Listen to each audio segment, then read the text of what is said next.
ભરૂચ કોંગ્રેસ સમિતિ દ્વારા સત્યની જીતના નામે યોજાયેલી પદયાત્રા શરૂ થાય તે પહેલા જ પોલીસે કોંગ્રેસીઓની ટીંગાટોળી કરી ધરપકડ કરી હતી અને સીબીઆઈ જેવી સંવૈધાનિક સંસ્થાઓનો દુરુપયોગ કરીને ભારતીય જનતા પાર્ટીએ સોનિયાજી અને રાહુલજીને હેરાન કરેલા છે અને એ એમનું ષડયંત્ર આજે ખુલ્લું પડેલું છે। નામદાર કોર્ટે જે મની લોન્ડરિંગનો કેસ હતો એને રદ કરેલો છે, ઈડીનો કેસ। એટલે ભારતીય જનતા પાર્ટીનો જે મનસૂબો હતો કોંગ્રેસ અને વિપક્ષને જે રીતે કહી છે કે ખતમ કરવાનું કાવતરું હતું એ આજે ખુલ્લો પડેલો છે। ભારતીય જનતા પાર્ટીનો અમે આજે જે અમારો કાર્યક્રમ હતો ભારતીય જનતા પાર્ટીના કાર્યાલયનો ઘેરાવ કરવાનો, પણ પોલીસે હર હંમેશની જેમ ભારતીય જનતા પાર્ટીનો કહી શકાય કે રબર સ્ટેમ્પ બનીને અમને રોકવામાં આવેલા છે। આજે અમને અમારી લોકશાહી ઢબે વિરોધ કરવાનો પણ પોલીસે આજે કહી શકાય કે અમારી ધરપકડ કરેલી છે, એ અમે સખત શબ્દોમાં વખોડીએ છીએ।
કોંગ્રેસ દ્વારા સોનિયા ગાંધી અને રાહુલ ગાંધી સામે નેશનલ હેરાલ્ડ મામલામાં ઈડી દ્વારા કરવામાં આવેલી કાર્યવાહી તથા કેસને લઈને તેને રાજકીય બદલા તરીકે ગણાવી વિરોધ નોંધાવવામાં આવ્યો હતો। આ પદયાત્રા શરૂ થાય તે પહેલા જ પોલીસ દ્વારા કોંગ્રેસના આગેવાનો અને કાર્યકરોને અટકાયત કરવામાં આવી હતી। અટકાયત દરમિયાન કોંગ્રેસના આગેવાનો અને પોલીસ વચ્ચે ઘર્ષણના દ્રશ્યો સર્જાયા હતા, જેમાં સ્થિતિ તંગ બની ગઈ હતી। મોટી સંખ્યામાં પોલીસ બંદોબસ્ત ગોઠવીને પરિસ્થિતિ પર નિયંત્રણ મેળવવામાં આવ્યું હતું। કોંગ્રેસના નેતાઓએ આક્ષેપ કર્યો હતો કે ભાજપ સરકાર કેન્દ્રીય એજન્સીઓનો ઉપયોગ કરીને વિરોધ પક્ષના નેતાઓને દબાવવાનો પ્રયાસ કરી રહી છે। સત્યને દબાવી શકાય નહીં અને સત્યની અંતે જીત થશે તેવો સંદેશ આપતા કોંગ્રેસ દ્વારા આ પદયાત્રાનું આયોજન કરાયું હતું। આ પ્રદર્શન દરમિયાન કોંગ્રેસના પૂર્વ જિલ્લા પ્રમુખ પરિમલસિંહ રણા, શહેર પ્રમુખ સલીમ અમદાવાદી, પાલિકાના વિરોધ પક્ષના નેતા શમશાદ અલી, સૈયદ શેરખાન પઠાણ સહિતના આગેવાનો, કાર્યકરો, સમર્થકો મોટી સંખ્યામાં જોડાયા હતા। આજ રોજ ભરૂચ જિલ્લા કોંગ્રેસ દ્વારા પદયાત્રાનું આયોજન કરવામાં આવેલું, જેમાં ભારતીય જનતા પાર્ટીના તાનાશાહ સરકાર દ્વારા જે ગાંધી પરિવાર પર ખોટા કેસો કરવામાં આવેલા એના વિરોધમાં જે હાઈકોર્ટે એ કેસમાં બરી કરેલા છે અને કેસને અમે આવકારીએ છીએ। સાથે સાથે ગાંધી પરિવાર પર કોંગ્રેસના તમામ કાર્યકરો પર જે ખોટા કેસો કરવામાં આવેલા છે એ તમામ કેસોને અમે ડિનાય કરીએ છીએ અને આવનાર સમયમાં ભારતીય જનતા પાર્ટી જે પણ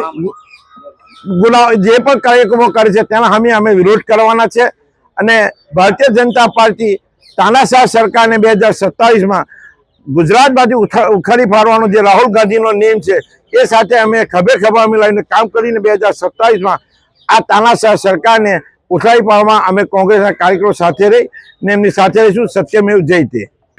સમગ્ર દેશના લોકોએ જોયું હશે કે તાનાશાહી સરકારની સામે ન્યાય પ્રક્રિયાની જીત થઈ છે, ત્યારે જે રીતે ભારતીય જનતા પાર્ટી દ્વારા કોંગ્રેસના રાષ્ટ્રીય આગેવાન અમારા રાહુલજી અને સોનિયા ગાંધી ઉપર જે રીતે ઈડીનો ખોટો કેસ દાખલ કરી અને એમને હેરાન પરેશાન કરવાનું જે કાર્ય કરેલું હતું, ત્યારે ન્યાયિક પ્રક્રિયાએ આજે ચુકાદો પણ આપેલો છે।